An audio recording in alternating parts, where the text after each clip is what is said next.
Hey there nation, welcome to the show. We help you to play miniatures wargaming on a budget. It is I, Commander CheapSkate, and we are very proud to present to you guys our very first battle report for our Age of Mordheim series. The Age of Mordheim, in case you're unfamiliar with it, it's basically playing Mordheim, which used to be an old skirmish game from the 1990s. That was a kind of like the Necromunda version for Warhammer Fantasy Battle. Instead of gangs, you had little war bands that fought in this city called Mordheim. Mordheim was a city that got destroyed by a meteor shower of weird stone and warp stone that just basically destroyed the entire city, caused a whole bunch of dark magic and evil energy to permeate the entire city, and it became known as the City of the Damned. And in the that series, what would happen is that individual war bands would travel into Mordheim to seek their fortune and fame. They would fight one another for the spoils that the city had left over. This rule pack series that we're using for the Mordheim using Age of Sigmar rules is actually created by Venturella. In case you're not sure who he is, he's the guy who does the Warhammer Weeklies. He also does the PMP painting contests as well, moderator for the YouTube Warhammer YouTubers. He made a rules pack a couple years ago using Age of Sigmar rules to play Mordheim, and one of my commenters suggested that I should do that.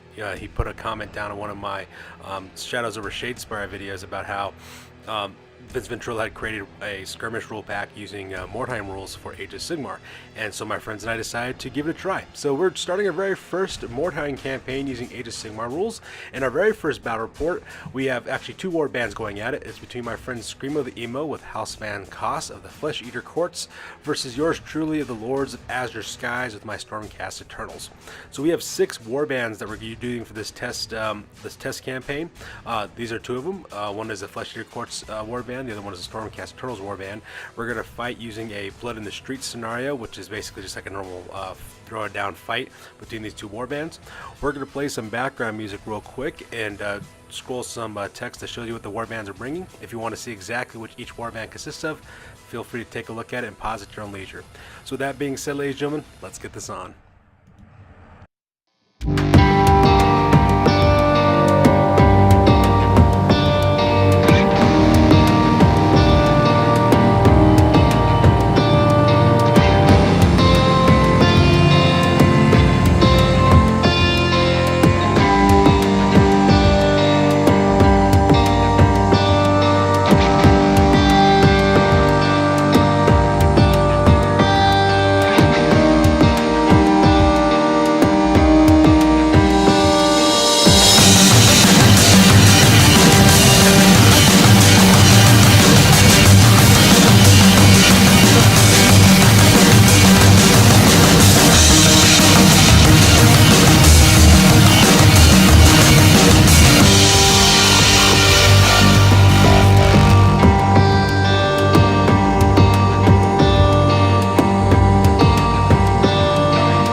Alright, so with our warband list over with, let's go and talk about the scenario rules for this one. This is from the Darkened Streets scenarios. It's called Blood in the Streets, and basically it's a fight between 2 different warbands. The goal is to be the very last warband standing.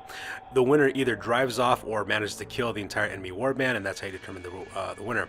The rewards for this one, for surviving, you get +1 experience points for leaders, heroes, as well as troops that manage to survive the scenario.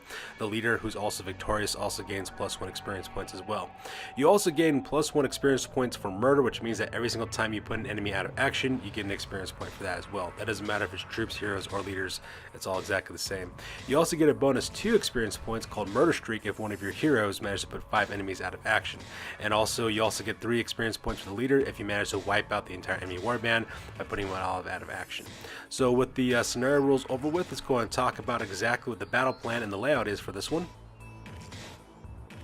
Alright, so let's go ahead and talk about the battle plan for this scenario. As you can see, we are fighting on a 4x4 table, and the way that I have our deployments laid out is that my buddy Scream with Emo is taking the right-hand side of the table, and I'm deploying the left-hand side of the table. It's a typical deployment rules, 12-inch deployment zones for your area, 24-inch dead space between both deployment areas. And as you can see, I'm kind of lowered right here in the left-hand corner. We got lots of buildings and walls and ruins all over the place, and standing stones to provide great cover, and all that kind of stuff. Once again, this is Mordheim, so Mordheim is a very terrain heavy game, and so you're supposed to be fighting inside of a city. In this case, we're fighting looks like on the outskirts of a city actually. So let's go and talk about exactly where I deployed at. So on the left hand side, you can see my forces are deployed in the left hand corner of the table. I'm Stormcast Eternals. I only have a very few members of my warband, so I can easily get outmaneuvered as well as outnumbered in any kind of situation. So pretty much I'm just kind of castling up in the left hand side. By doing this, I'm protecting my back so that way no one can sneak up behind me. I also got a really good secure on my right hand flank, and the only real exposure is on my left hand flank and from the front. So as you can see, I have my forces kind of stationed right there, while my buddy Scream with Emo, who deployed first, has his entire army scattered over the entire line on the right hand side. Pretty much what the battle plan is to make my opponent come to me. I'm Stormcast Eternals, so there is no real reason for me to go out there looking for trouble. I'm going to wait for him to go across the battlefield and then engage me. And the entire time he does so, I'm going to try to whittle him down a little bit with some long range fire from my adjudicators until eventually he closes in ranks, and then of course I can destroy him in close combat, because that's what Stormcast Eternals do best. And that's pretty much the battle plan I'm going for on this scenario. Alright, so with the battle plan done, let's go and talk about my deployment real quick. As you can see, my entire military force is deployed here in the left-hand corner. I got my adjudicators, also known as the witnesses, located on the top of that tower, so that way they have a good field of fire. On the left-hand side, I have Lord Ios of Azure Skies. That's my Lord Silicon on Dracoth. He's giving support to Brother Bishop, who is my Liberator Prime, with his 2 Liberators from the jury. And over the right-hand side, you can kind of see tucked behind that building there, I have Lord Grim. That's my Lord Relictor. He's giving support over to the Executioners, which is one Paladin Retributor, as well as my hero brother Malkaya, who's my Retributor Prime. And that's really much how my force is laid out at. Got a good covers of infantry for close combat as well defense, and also got a powerful center with shooting. And that pretty much makes it my deployment for this one. Alright, so let's talk about deployment for the Flesh Eater Courts. On the top of the opposing tower on the far side, that is Volkar, the Beast of Blutfold. That is my opponent's Terrorgeist. Like I said, he kind of spread out his forces in a straight line, and when I saw he had that straight line deployment, I decided to kind of bottle up on the left-hand corner, so I kind of threw his guys out of position. Right beneath him, he has his 2 Crypt Haunter, as well as his Crypt Horror. The Crypt Horror is part of a troop choice called the Ravenous. He's got 1 Crypt Horror, and then of course his Crypt Haunter, which is his hero. That guy is the Reaver. He's located in the bottom too. The Reaver is the green one, while the regular Crypt Horror is the brown one. And that pretty much makes up his deployment here on his left-hand flank. And on his right-hand flank is where the majority of his forces are. In the back, you have House von Koss of the Baron of Drakenfels. That's his warband leader. That's the guy with the wing up in the air. That's a Strigoi Gold King. On the left-hand side, he has Creepy Timothy is his name. Creepy Timothy is the leader of the House of Usher. That's 4 Crypt Ghouls over there as well. And Creepy Timothy is a Crypt Gas. So that's one of his heroes. And on the left-hand side, those ghouls in green, that's Sinister Jeffrey. And Sinister Jeffrey is the leader of the House of Bellfire, which is also 4 Crypt Ghouls and Crypt Gas, respectively. And that makes up the right-hand flank for his forces. So with that being said, ladies and gentlemen, deployment over with, we roll off for initiative and see exactly who gets this initiative for turn number 1.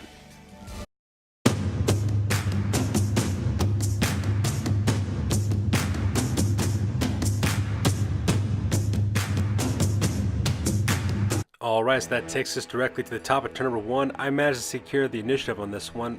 We skipped the recovery phase because there really is no need to have recovery, and this is pretty much my entire turn. For the hero phase, I use my command ability, and my command ability, what it does is that it gives me a bonus in order to inflict additional +1 to hits, as well as +1 to wound against monsters. It's called the Slay the Beast command ability, and in this game for Mordheim, you don't get to keep the original command abilities of your heroes or your characters like you normally would from Age of Sigmar. There's actually a table with 66 different choices on it, and you roll off randomly to see exactly what command ability that your hero has. And I got pretty lucky on this one because my opponent's bringing a monster for this battle report, so that's really going to help me wound those guys up. So I decided to use that command ability. It gives all my units within 12 inches of my warband leader the ability to get +1 to hit, as well as +1 to wound rolls on enemy monsters, which is going to be extremely helpful at this point. However, for the rest of the turn, I really don't need any movement because my plan is to have my enemy come to me so that way I can take him apart with long-range fire and kind of whittle down his forces before he engages me. So there is no real movement or charges to speak of, and unfortunately for me, my opponent is out of range of my long-range fire. I only have 24-inch range on my Sky Shock bows, so because that won't be able to hit him at all. So that pretty much rounds up my turn. Pretty boring opening turn, but then again, I'm not really doing much of anything. I'm fighting defensively in this battle report, so there is no reason for me to take the offense. So that being said, we go to the bottom of turn number 1 with the Flesh Eater Quartz. And the very first thing we do is we jump directly into the hero phase. We skip recovery phase because no one's taking any damage yet. And as you can see in this picture real quick, my opponent also uses command ability as well. His Strigoi Cool King has a ability called Is That the Best You Can Do? And how that command ability works is that any units within 6 inches of him, every single time they take a knockdown or knockdown or stunned roll, if he rolls a d6 and a 4 up, those guys can get back on their feet again, which could be really helpful for him since I'm planning on shooting him this entire turn as well. He also casts Arcane Shield, a Mystic Shield onto his unit of House of Usher there on the left-hand side with Creepy Timothy and his ghouls, so that way they can worry about getting a +1 to their save in case I start shooting at them. And that pretty much makes up his hero phase for this turn. So with that done, we go directly to the move phase, and as you can see, he just starts hauling across the battlefield to get it close to me as quickly as he possibly can. And the reason why is because he kind of threw himself in kind of a weird position when he decided to deploy his forces in a straight line. I guess he thought we were going to just kind of throw it down in a grudge match, kind of like just charge towards each other, take each other out. But I'm playing Stormcast Eternals, and I have learned that dividing up my forces is always a bad idea. So because that, I decided to concentrate my forces and defend. So because that, he spends the entire turn just advancing everything. He just adds d6 rolls, everything he can, and just has them fly across the battlefield as quickly as possible. Up on the top, you can see that he has his Crypt Horror, as well as Crypt Haunter, as well as his Terrorgeist. They're kind of flanking around the left-hand side, using the buildings and towers there for cover, so that we don't have to worry about being shot. At the same time, he also charged up his Crypt Gas, as well as their Crypt Ghouls, as well as his Strigoi Ghoul King, moving up as quickly as they possibly can across the center of the battlefield and taking up cover positions behind those houses, so that way he doesn't worry about me shooting at him with line of sight. And that pretty much makes up his move phase on this part. Here's a close-up shot of most of his forces with the House of Balefire as well as the House of Usher with their corresponding Crypt Ghasts. As you can see, they're located right behind that church on the left-hand side and that house on the right-hand side. Same thing with his general. He also moves him up right behind there with his warband leader, so that way House von Koss doesn't have to worry about being shot with line of sight. Now, I won't be able to shoot at them with my Sky Shock bows because I don't have line of sight on those guys. However, I do have them with my Storm Breath ability, which allows me to summon a bolt of lightning down onto one of these units. So that part's going to help me out as well.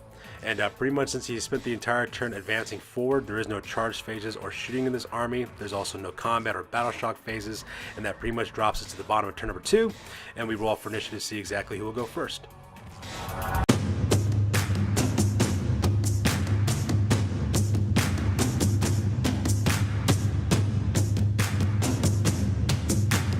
So I managed to steal the initiative on this part. We skip recovery phase because I haven't taken any damages or any losses at this point, and we go directly to the hero phase. And the very first thing I do again, of course, is use my command ability, Slay the Beast, just in case of any of his monsters get within range for me to shoot during the shooting phase as well. And that's pretty much the only thing I'm able to do. I really can't use any of my magical abilities yet from my Light Rolled Relictor because nobody's in range for him to use his magical Storm ability, and no one's entered yet to take his Healing Storm ability, so I have a pretty uneventful movement hero phase. I also skip the movement phase because I have no reason to move. I'm making my enemy come to me. So because of that, we go directly to the shooting phase. And as you can see in the shooting phase, I had a really destructive shooting phase that took place during this time period as well. Unfortunately for my opponent, I managed to kill both his take his Crypt Gas out of commission, as well as a couple of his Crypt Ghouls as well. The other two guys, you see that just kind of laying down, knocked down because the force of impact might have hit him, but not really killed them. So because of that, they're just kind of laying down, and they'll have to spend a turn getting back up on the recovery phase to get back on their feet again. So that part was pretty epic. Alright, as you can see in this photo here, I managed to put down his Crypt Ghast, what's his name, Creepy Timothy. I put him out of action, as well as 2 members of his House of Usher. So because of that, these guys will need to roll up on the injury table to see exactly what happens to them in the next following turn. So that part was pretty awesome. So with that being the only major action for my turn, we go directly to the recovery phase for the Flesh Eater Courts. As you can see, those two crit ghouls get back on their feet again because they didn't, they were just momentarily stunned. So because of that, they go right back on their feet, get ready to move out of course. There is a course penalty from coming back from being stunned, of course. That means you can't run or charge, and your movement is only half the distance that you can normally move. So there is that, but at the same time though, these guys can also start causing some problems later on. Alright, so that takes directly to the hero phase. As you can see, my buddy Scream with the Emo, he decides to use his command ability again. Is that the best you can do? So that way he can get any guys who are stunned or knocked off their feet to get back on their feet on a d6 roll of 4 up. He also casts his Mystic Shield onto that unit of the House of Balefire, so that way those guys will be protected with a +1 save in case my guys start shooting at them. And that pretty much makes up his hero phase for this part. So that being said, that takes directly to the move phase, and as you can see, his forces are slowly starting to come around and try to surround my forces as well and engage me in close combat. He just moves up 3 inches of the members of his House of Usher. Those are the only 2 guys who are left there on the other side of the church, so that way they can set themselves up for a good charge against my Liberators. At the same time, he also moves up 6 inches the House of Balefire with Sinister Jeffrey, as well as his General Marduk von Koss. They're kind of there in the upper right-hand corner there, right next to the outside of that ruin, so that way they get a good position to charge at my forces. At the same time, as you can see, he also advances with Volkar, the Beast of Blutwald. He goes in right behind that orange top house there on the left-hand side, so that way he can start using him during his next turn. And he also moves up and advances with his Crypt Haunter as well as Crypt Horror from the Ravenous as well as the Reaver, so that way they can start getting engaged and causing some damage for me as well. And that pretty much makes the move phase on this part. Here's a close-up of Scream of the Emo's members of the House of Usher on the other side of that church getting ready to put themselves in a good charge position against my Liberators, and that's the close-up for this shot. And here's a close-up of the rest of his warband getting ready to flank me here on the left-hand side against my Executioners. And since he spent the entire turn advancing forward, he doesn't have any shooting to speak of. There is no charge phase because he advanced, and there is no close combat or Battleshock phases. So that being said, we go directly to the top of turn number 3, and we roll off for initiative to see who goes first.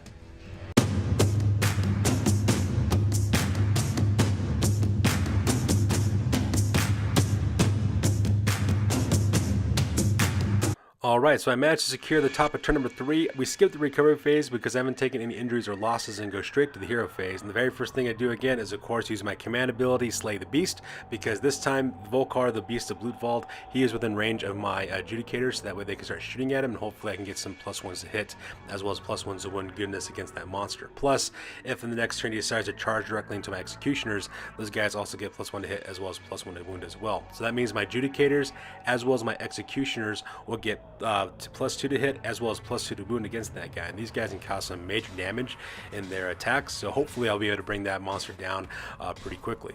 And that's my general using his command ability. The very next thing I do is I also activate my Lord Relictor. I roll 2d6 to see if he activates his Lightning Storm ability to cause some d3 mortal wounds to my enemy. I barely got that spell off. As you can see there, I rolled a 3 on that part. Now, here's the thing that we've always been wondering. We were kind of debating this whether or not as a team, whether this is a spell or not. Because it reads like an ability, so he doesn't really cast any additional spells, but this is one of his abilities. So we didn't know if he could be unbound or not by my opponent. We decided in the end that he couldn't unbind it because it wasn't really a spell per se. It was more of ability, but if you guys have any opinions about this, free feel to throw those down in the comment sections below, so that way we can get a kind of a good consensus on that part. Unfortunately for me though, I only managed to cause 1 mortal wound when I rolled that off, and I ended up getting a knockdown effect, so the guy's laying down on his back. Of course they rolled again for his if that's the best he can do ability, but unfortunately for my buddy Scream with the Emo, he was able to pass that test, so because of that, that guy is still laying down on the ground and he will be stunned for that next turn. However, in the shooting phase where my guys actually start shining, the very first thing I do is I take aim with Lord Ios of Azure Skies. He opens up the Storm Breath ability from his Dragkoth onto the House of Usher. And as you can see in that photo, not only do I manage to wound those 2 guys, I also managed to put those guys directly out of action as well. So because of that, the entirety of the House of Usher will need to roll up on their table to see if any guys get injured during that time. Either they get serious injuries or get killed at that point. So that part was pretty nice to see. Meanwhile, over here on the left-hand flank, I managed to put 5 wounds onto Volkar, the Beast of Blutfall, with my 2 Judicators. It ended up being that my my hero, Lord Brother Zephaniah, who is the Judicator Prime, he's got that Sky Shock bolt that allows him to, if he rolls a successful hit, whatever he rolled up for that number, that's how many wound rolls he gets to make. I rolled a 5 on that part, so because I got 5 dice to make wound rolls, and luckily for me, I landed most of my wounds, and with that bonuses from Slay the Beast, my opponent was unable to really save much of anything, because with the -1 rend from my skyboat bows, he basically has to have a save of 6. So because of that, he took a lot of damage from the amount of shots I was landing on that guy. So I was pretty pleased with my adjudicators. Now the thing I want to know is, how come my adjudicators weren't doing this during my regular battle reports? That's the thing I want to know. But anyways, I digress. So that pretty much makes it the shooting phase on this part. So with my turnover, we go directly to the recovery phase for the Flesh Eater Quartz. And as you can see, the guy who was stunned momentarily ago in the Crypt Gaunts for the House of Balefire, he just gets right back on his feet and he's ready to go again for another turn. So that pretty much makes the recovery phase for the Flesh Eater Quartz. During the hero phase, Scream of the Emo uses his general's command abilities at the best he can do, so that way he gets that additional save again for all of his forces. And the very first thing he also does is he casts Arcane Bolts onto my Executioner, which is one of my Paladin Retributors. Managed to inflict 2 mortal wounds on that guy too. I'm pretty lucky because these guys are carrying 3 wounds apiece, so hopefully he can be able to cause some damage in the next combat phase if my opponent decides to charge me, because I only have 1 Paladin Retributor, and after that I got my Retributor Prime, and so these guys can cause some major damage with their Grand Hammers, and so I just hoping this guy can stick it out for another combat round. So with the hero phase done, we go directly to the move phase. As you can see, my buddy Scream of the Emo doesn't really advance any of his forces. He just moves up their normal 6 inches for his Crypt Gaunt, as well as his Crypt Horrors, as well as his General. He also does exactly the same thing with his 2 Monstrous Infantry, with his Crypt Horror, as well as his Crypt Hunter. Those guys kind of move up 6 inches, that way they get a good position to start charging. At the same time, as you can see in the background there, he also moves up Volkar, the Beast of Blutwald, right behind my main forces there on the left-hand flank, which also puts him in a good range for him to use his Death Streak ability. So I'm pretty terrified to see exactly what that will include, because that thing could be pretty powerful. 3d6 and the difference between your bravery, that's how many mortal wounds you take, and that's pretty devastating to think about. And as you can see in the shooting phase, he does exactly that. I got pretty lucky that my opponent rolled an 8 for his Terrorgeist. It could have been a lot worse with the 3d6 that he was planning on rolling. So as you can see, he managed to kill my Executioner out as well. That guy rolls out of action, so because he'll be going out of action for that part. I'm sorry, not rolled out of action. He just rolled down, knocked down at that point. At the same time, he also causes a wound onto my Retributor Prime as well. So it kind of weakens up my 2 guys, because I have a whole swarm of Crypt Ghouls that become my hero right here in a second. And that pretty much makes it the shooting phase. So with the shooting phase over, we go directly to the charge phase.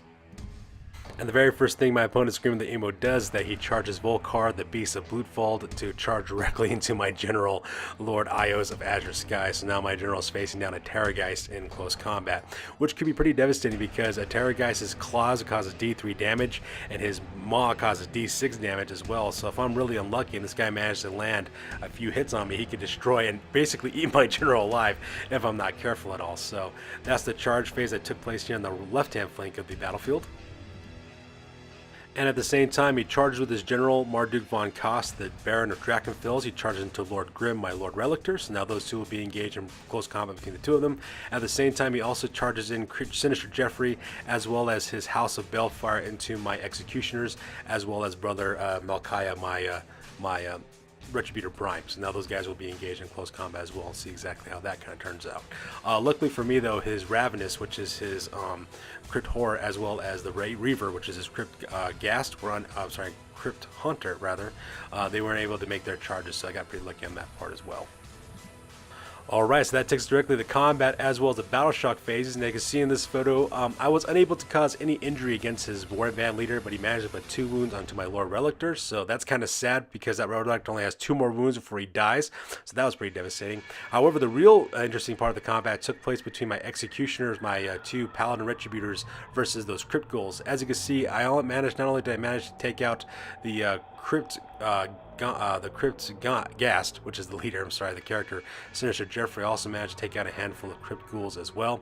Unfortunately for me though, they managed to inflict another wound onto my Retributor Prime, as well as kill my Executioner guy as well, so he went out of action. So those miniatures need to roll up on the injury table to see exactly what happens to them at the end of the battle report. So as you can see there's my lone troop choice, my lone Executioner, the 1 Paladin Retributor that I have in my army. He will need to roll up on his injury table to see exactly if this guy goes out of action. He is a troop choice and not a hero choice, so because of that, that is kind of nice to see, but at the same time though, I don't really want to lose my 1 Paladin either, so we'll see exactly what happens in the post-game. Meanwhile, as you can see here, both Creepy Timothy as well as Sinister Jeffrey, two of his heroes from my enemy Scream of the Emo's warband, as well as a good 6 of his ghouls, when they roll up on the injury table as well, because of all the damage that my paladin's been causing against that unit, which is kind of nice. However, combat between the Terrorgeist as well as my warband leader Lord Ios, as you can see, it was done completely one-sided. That Terrorgeist pretty much ate my general alive is what he basically did. He caused something like, I think 11 wounds total against my general, and I was unable to counterattack. In fact, during the combat phases, this is the very first miniature he picked to fight with against my general. Just absolutely destroyed that guy. It just went right through his armor, just chewed him up, and basically engulfed him, which is pretty sad at that part. Which kind of makes sense because, you know, this miniature has a huge gaping maw, so, you know, that's what it's supposed to do. So as you can see in this picture, Lord Ios of Azure Skies, he will need to roll up on the serious injury table as well to see exactly what happens to him, because that Terrorgeist just tore him apart like it was nobody's business. And so with combat phase as well as Battleshock phase over, we go directly to the top of turn number 4. We roll for initiative to see exactly who goes first.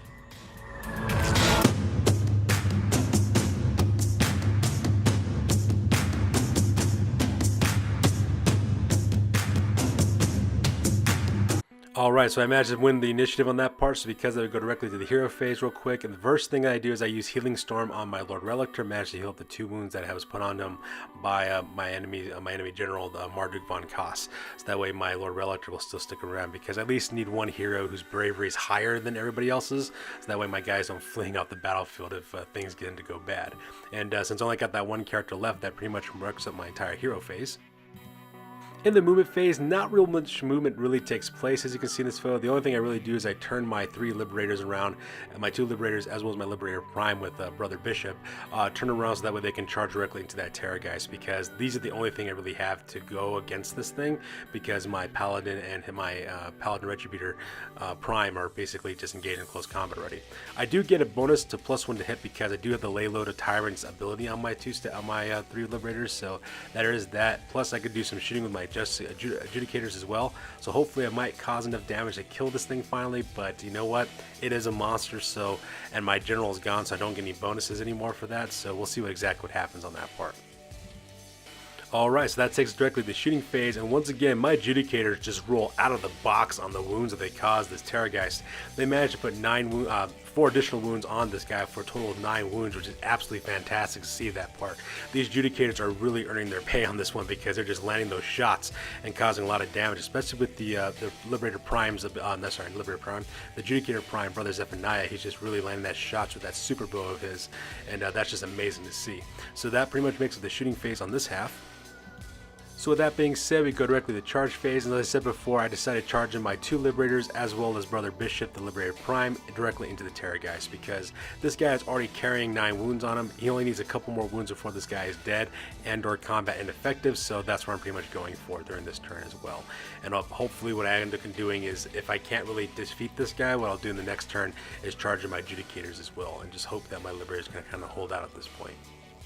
So that takes us directly to the combat and the Battleshock phases. I managed to put 1 additional wound onto this Terrorgeist, and now the Terrorgeist is carrying 10 wounds. However, my buddy, he just kind of failed his rolls in this part. Scream of the Emo Melly managed to kill one of my Liberators as well. So it's kind of sad that my Liberator does go out of action, so he'll need to roll up on the serious injury table to see what happens to him. But at the same time though, my Liberator Prime as well as my Liberator is still holding this thing in close combat, and that's pretty good considering I'm going up against a monster, so that's pretty nice to see. And as you can see, here's my little pool of guys that I'll have to roll up on the Surgeon Injury table. I got 2 troop choices as well as my Warband leader to see exactly what happens to them in the post game. Meanwhile, on the right-hand side of the battlefield, as you can see, the fight between Marduk von Koss, I was unable to inflict any wounds onto my enemy's warband leader. However, he did manage to put a wound onto my Lord Relictor, which is actually pretty good because that Lord Relictor's been doing a pretty good job occupying up that Marduk von Koss, because that guy can be a blender in close combat if he gets engaged close enough. At the same time, though, my opponent's Crypt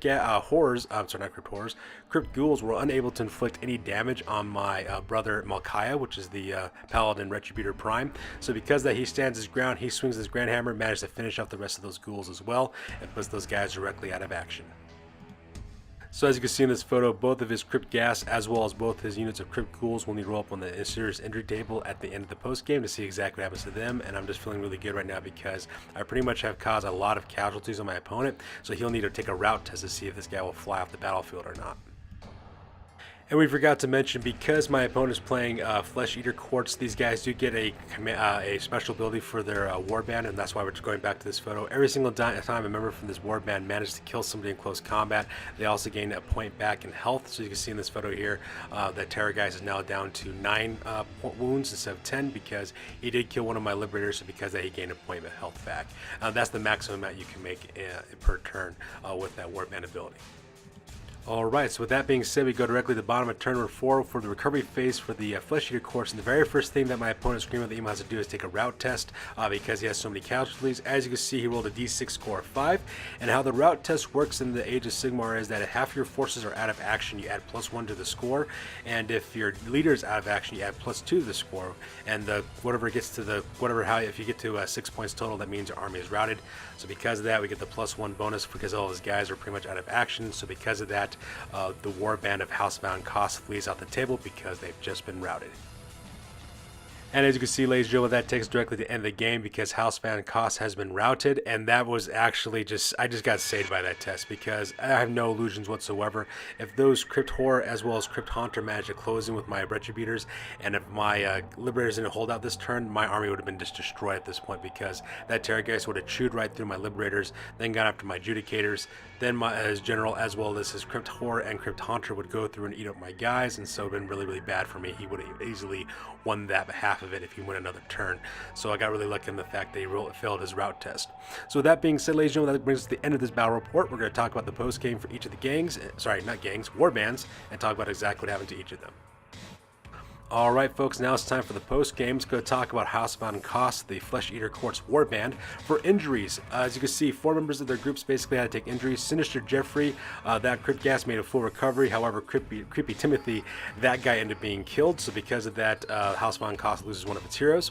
For the House of Usher, they lost 2 of their Crypt Ghouls, and for the House of Belfire, they lost 1 of their Crypt Ghouls as well. So they lost 3 Crypt Ghouls in total. For their advancements, they did not have enough experience points gathered during this time for my buddy Screaming at Emo to make any advancements, so because of that we skipped that part. We go directly to the exploration phase. Because he has 4 heroes in his group, he rolls 4d6. He rolls a 1, 2, 3, and a 5, and that kind of tells you how much weird stones they get, how much money they earn during their exploration phase, and whether they find anything interesting, as well as how many guys can go out to recruit things, in case you're wondering what those exploration dice were for. So in the end, he did find 2 shards of weird stone that equals up to a payout of 55 crowns. For recruitment, Sinister Jeffrey spent 20 gold crowns to go out and recruit, and he ended up recruiting 6 more Crypt Ghouls to bring back to his warband. My buddy Screaming the Emo took his 35 remaining gold crowns and put in the treasury. His new record now is at 0 wins as well as 1 loss. His new warband rating is at 72 points, and the maximum size of his warband is now at 18. Alright, so now it's time for the post game for the Lords of Azure Skies, the Stormcast Eternals warband. For the injuries, Lord Ios of Azure Skies suffered a leg injury, so because of that, he now has -1 to his movement for the rest of the campaign. The Executioner, who was one of my Paladin Retributors, he made a full recovery. Same thing with my lone Liberator, he made a full recovery as well. For advancements, I actually made a few advancements. Lord Ios of Azure Earth, he managed to earn the combat skill Flurry of Blows, so because he gets +1 to one of his attacks of his choice, which is going to be his Tempestos Hammer, which I'm going to put that on as well. Brother Malchiah also earned a speed skill, which is the Swift Stride skill, which means that every single time he charges, he rolls 3d6, and I take the best 2. And then my Executioner's troops also earned +1 to damage with their Great Hammers, which is really good because they already cause 2 damage apiece right now with their hammers, which means that Great Hammers now cause 3 damage, which is pretty amazing. For the exploration, I had 5d6. I rolled those up. I rolled 1, 2 3s, a 4, and a 5. So because I do find something in my exploration, I earned 4 shards of weird stone, which nets me 80 gold crowns that I could use to spend for recruitment as well as a merchant.